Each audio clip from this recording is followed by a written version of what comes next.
আসসালামু আলাইকুম প্রিয় দর্শক, বরাবরের মতো চলে এলাম জীবনের গল্প নিয়ে। আজকে ক্যামেরার সামনে যে আপুটি দেখতে পাচ্ছেন, ওনার সাথে আজকে পরিচিত হব। আপু, আপনার নাম? জি, আমার নাম স্বাতী। সাথী। আপনার গ্রামের বাড়ি কোথায়? আমার গ্রামের বাড়ি ছিল নড়াইল জেলা। এখন কোথায় আছেন? এখন বর্তমানে আমি ঢাকা গাজীপুর আছি। ঢাকা গাজীপুর। ওইটা আপনার আমি জানি, তারপর আপনার একটা ক্লিয়ার করলাম দর্শকদের জন্য। তো আপনার ফ্যামিলিতে কয়জন, বা ভাই বোন কয়জন, বাপ মা আছে কিনা? আমার ফ্যামিলিতে আমার মা নাই, বাপ আছে, বাপ বৃদ্ধ, ভাই বোন আমরা 5 জন।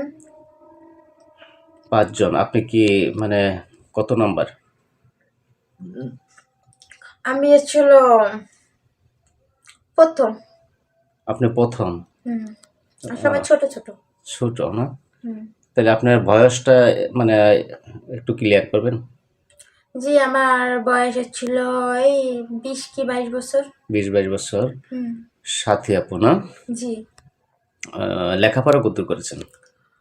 পড়াশোনা আমি বেশি করতে পারিনি, আসলে আমার ফ্যামিলির পরিবেশটা বেশি একটা ভালো না, অনেক গরিব ঘরের মেয়ে আমি।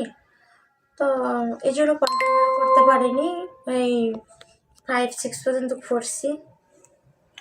আপনার কি বিয়ে হয়েছিল? হ্যাঁ, বিয়ে হয়েছিল। বিয়ে হয়েছিল, এর আগে বলছেন।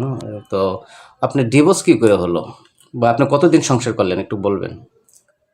জি, তার সাথে আমি 1 বছরের মতন থাকছি।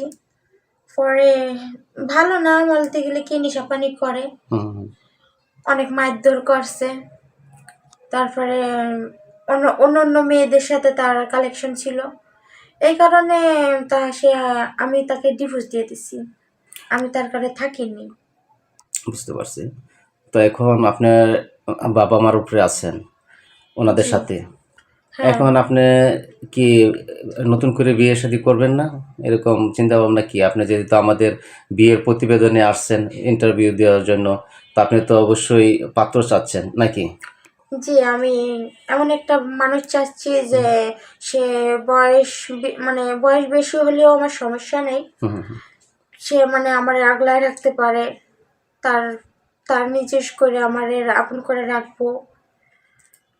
এটাই চাই যে সে বুঝতে পারছি। আমারে সারা আপনার আসলে জীবনের জন্য অনেক ভালোবাসা কষ্ট দেয়। থেকে, আপনি মধ্যবয়স্ক হলেও আপনার চেয়ে একটু বেশি বয়স হলেও সমস্যা নেই, হুম। বা একটু ভালো মানের মানুষ চাচ্ছেন, কারণ আপনি আপনার সমবয়সী আপনার পছন্দের মানুষকে বিয়ে করে আপনি প্রতারিত হয়েছেন।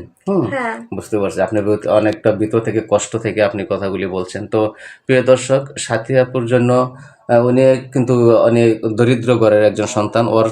ওর পরেও আরও 4 জন আছে ভাই বোন, ওর সহ 5 জন। তো ওনার সবার বড়। তা এনে ডিভোর্স প্রাপ্ত হয়েছে, বেশি দিন সংসার করতে পারে নাই। এখন বাবা মার উপরে আছে। বাবা মাও এই বয়সে তাদেরকে আর কি খরচ বহন করতে পারতেছে না, বৃদ্ধ বয়সে বাবা মা ওইভাবে। তা আপনার বাবা মা কি করে? হয়তো বা মানে আমার মা নেই, ও, বাবা আছে। শুধু বাবা আছে, তার মা নেই। ভ্যান গাড়ি চালায়। এতিম, ভ্যান গাড়ি চালায়। তো বৃদ্ধ বয়সে হয়তো বা ওইভাবেই মানে ওরকম ভাবে খরচ বহন করতে পারতেছে না। তো ওকে যদি কেউ বিয়ে করতে চান, আপনার ওনাকে আপনার, হ্যাঁ, ওর মন মানসিকতা ওনাকে এদিকে দেখেই নিতে হবে। কিন্তু ওর কোনো অর্থবিত্ত কোনো আপনার যৌতুক মানে ওইভাবে কোনো কিছু টাকা পয়সা দাবি করতে পারবেন না। তো ও খুবই অসহায় বলতে পারেন। হ্যাঁ। তো ও একজন ভালো মনের মানুষ চাচ্ছে যে ওনাকে শুধু ভালোবাসা দিয়ে আগলে রাখবে। তো আপনার সাথে যোগাযোগ কিভাবে করবে? জি, আমি তো আমার নাম্বার দিতে পারবো না, জি জি, আপনাদের নাম্বার দিয়ে দেন। আপনাদের সাথে যোগাযোগ হলে তো আমার সাথে যোগাযোগ করবো। বুঝতে পারছি। যদি আপনার সাথে কেউ কথা বলতে চায়, সরাসরি দর্শক যোগাযোগ করতে চায়, তাহলে চাচ্ছেন আমাদের মাধ্যমে আপনাকে যোগাযোগ করে দেব। হ্যাঁ। ঠিক আছে আপু, আপনার সাথে কথা বলে ভালো লাগলো। আসসালামু আলাইকুম। ওয়ালাইকুম আসসালাম।